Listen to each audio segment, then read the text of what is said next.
Okay, so again, starting in Jeremiah 1, verse 3, it came also in the days of Jehoiakim, the son of Hosea, king of Judah, unto the end of the 11th year of Zedekiah, the son of Josiah, king of Judah, unto the carrying away of Jerusalem captive in the 5th month. So this would put us at about 477 BC for a total of 41 years, the time frame of the whole period of the prophecy concerning the book of Jeremiah. So we'll talk more about this later. Verse 4, then the word of the Lord came unto me, saying, verse 5, before I formed thee in the belly, I knew thee, and before thou camest out of the womb, I sanctify thee, and I had ordained thee a prophet. I like talking these verses to people who believe in the thing of abortion. Okay, of course, life begins at conception. So how did God know Jeremiah before he formed him? He knew him in the first stage. Of course, secondly, before Jeremiah came out of the womb, he was sanctified, separated, and ordained him a prophet. So how is one ordained a prophet before you're born? Again, God knew him in the first stage. God knew, the Father knew that what Jeremiah could stand against. For that matter, you can tell this story again to those that think life does not begin at conception. Verse 6, then said I, Lord God, behold, I cannot speak, for I am a child. If you remember in Exodus, Moses tried saying that to Father, that he did not have speaking skills. Verse 7, but the Lord said unto me, say not, I am a child, for thou shalt go to all that I send thee, and whatsoever I command thee, thou shalt speak.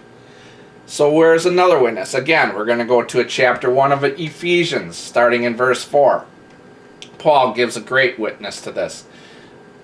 Verse 4, according as he hath chosen in us before the foundation of the world, that we should be holy and without blame before him in love. Before is before this age. So again, that's talking about the first age. Verse 5, having predestinated us unto the adoption of children by Jesus Christ to himself, according to the good pleasure of his will. Of course, Paul's will was to kill Christians. He was on the road to Damascus to kill Christians. So it's Father's will, not our will. Predestinated, it gave us determined a destination. Pre is before, so predetermined believers versus saints. Some are elected, and God knows who he can trust. They overcame at a prior time. So now let's talk a little bit more about this concept of predestination.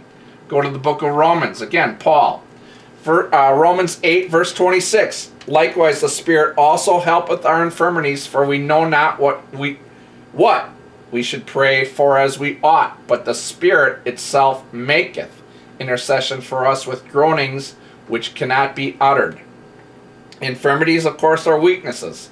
We don't know what we should do in the flesh bodies. Of course, we have free will, but God's will, of course, is going to come to pass whether without our permission.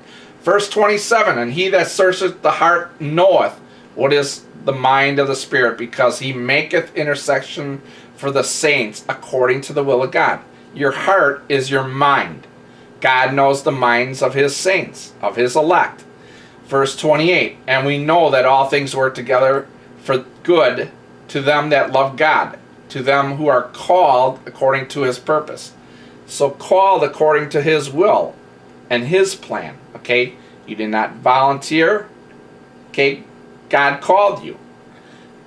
Verse 29, for whom he did foreknow, he also did predestinate to be conformed to the image of his Son, that he might be the firstborn among many brethren. Predetermine their destiny, not their decisions. Foreknow, again, is from before. Moreover, verse 30, moreover, whom he did predestinate, them he also called, and whom he called, them he also justified, and whom he justified, then he also glorified. So again, being called means you didn't volunteer. The Father called them. Justified, he judged and found them worthy. Verse 31, what shall we say then to these things? If God be for us, who can be against us? What can we say? Verse 32, he that spared not his own Son, but delivered him up for us all, how shall he not with him also freely give us all things? He'll give us everything we need to do his will. We'll pick up in Romans 9 in the next study.